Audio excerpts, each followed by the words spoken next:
All right, as promised, I'm going to give you a couple of things that I have learnt from making 2,000 YouTube videos. And the first one is probably really obvious and it's really important. You're going to have a lot of passion for what you are posting about on YouTube. Now, maybe you're posting about a whole bunch of different things, but there is no way in the world you are going to be able to post 2,000 videos. Maybe you don't want to post 2,000 videos, but there's no way you're going to go through all the editing and filming of, let's say, hundreds of videos if you don't like the topic. Now, this might seem really, really bare basic, but it's worth thinking about. I think about all the people who have reached out to me, and it's been a lot of them are friends, a lot of strangers on the internet messaging me via Instagram or email or whatever, and asking for, essentially, if I boil it down, asking for the secret. Hey, how do I get a lot of views on YouTube? How did you do this? How did you do that? And my answer is always the same, and I'm not trying to be a smart here. My answer is start making videos and make a lot of them. Don't even think about any of this until you've made, let's say, 50 videos. The answer from these people is always the same. 50 videos? You crazy? I'm not making 50 videos. Okay, so you want to make money on YouTube or have a viral video or, let's say, promote your business on YouTube, but you don't really want to make the videos. You just want the other bit. Yeah, it doesn't really work like that. You'll see a lot of snake oil salesmen telling you all kinds of things like, Oh, the thumbnail needs to be this. or you need to post it this time. That's a good one. Now you got to post it 7 p.m. on a Thursday every week. That way the most people see the video and then you get a good channel.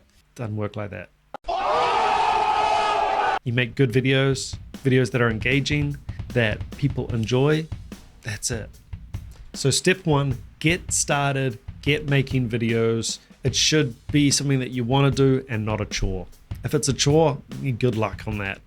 Number two is another big one and another surprise for me, I guess. You do not need fancy gear. No one cares what gear you are making the video on.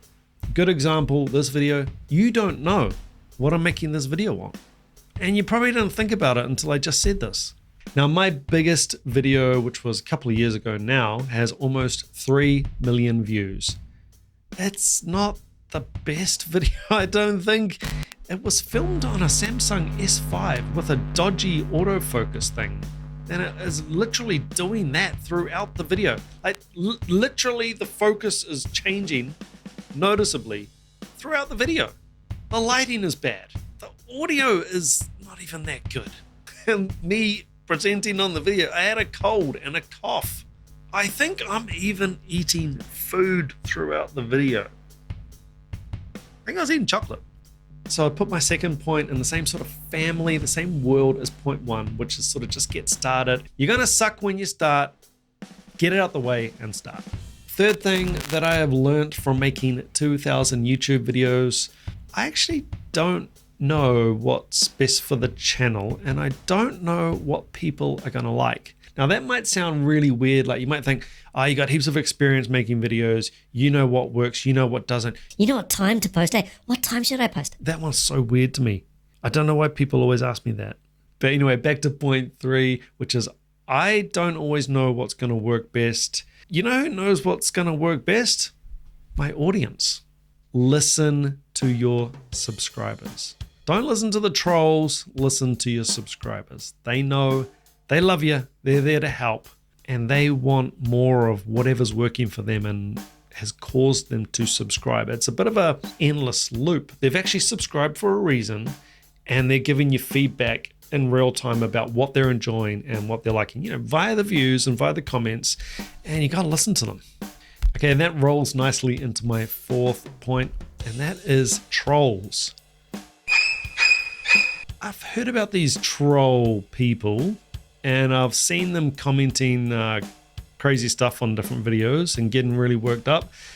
I just never expected it on my videos.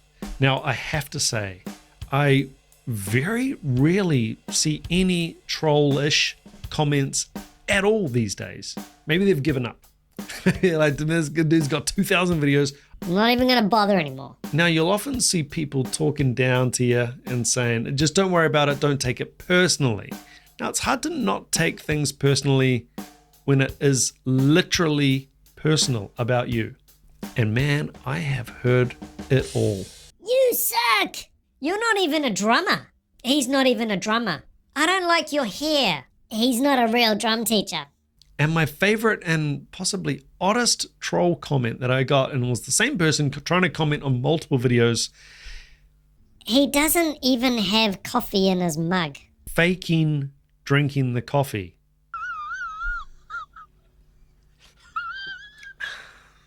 What? What in the funk and wagnall are you talking about? So this whole troll commenting, critiquing thing is completely new to me, and coming out of being a professional working drummer and a drum teacher for 25 years as my job, you don't get that kind of comments. I've never had someone come up to me at a gig while I'm playing and saying, Hey, you don't even play the drums. just like when I'm teaching, I'm not going to have someone coming up and saying, Hey, you're not even a drum teacher. or if I'm at a cafe, it's unlikely that someone's going to come up and say, Hey, you're not even drinking coffee. because that would be absolutely mad. So listen, if you're going to be creating content, there is no avoiding this kind of illness. I mean, I have seen in the comment section people not only critiquing me, but critiquing Vinny Colaiuta, Jeff Porcaro, you name it, you name the drummer, Gavin Harrison, Steve Gadd. I saw someone commenting and having a go at Steve Gadd. I mean, these are literally the greatest drummers. This is the Hall of Fame. This is the Mount Rushmore of drumming. These guys are on it. And you think, if you post that you're not going to cop some of that, trust me, you're going to cop some. It's no different to people who have never played basketball in their life, critiquing and saying, hey, LeBron James, you suck. And it's just, there's no avoiding it. So there's multiple strategies you can use to sort of cope with that kind of thing. I don't know if you want to engage with it or not, because that's a bit of a slippery slope. I say just delete them and forget it. Okay, fifth and final point, and I will leave you alone after this. And this one is the best. I've saved the best till last. This has been the most surprising and rewarding. And I'll say it again. I've been playing and teaching professionally, as a job, as a career for 20 plus years. Let's call it 25 years. And went to jazz school, did really, really doing my best to be the best drummer and the best teacher I could be. It was very unlikely that I was going to attract attention from big international countries if I continued down that route. And that's okay. And that's fine. So to make let's call it a switch. To make that switch to YouTube, never in a million years I would never have expected all of the amazing subscribers and all the views. It's been amazing. I certainly did not expect support from big companies, namely Sweetwater and DRUMEO. I mean, DRUMEO is right up there for any drummer, and to be a partner with DRUMEO, with such a great company, great people. Actually, this goes for Sweetwater, my two main partners, Sweetwater and DRUMEO. They've just been so good to me. They are genuinely good people. Every interaction is just so easy. They are genuinely there to help you and me as the customer, and they're definitely there to help me as a partner with the company.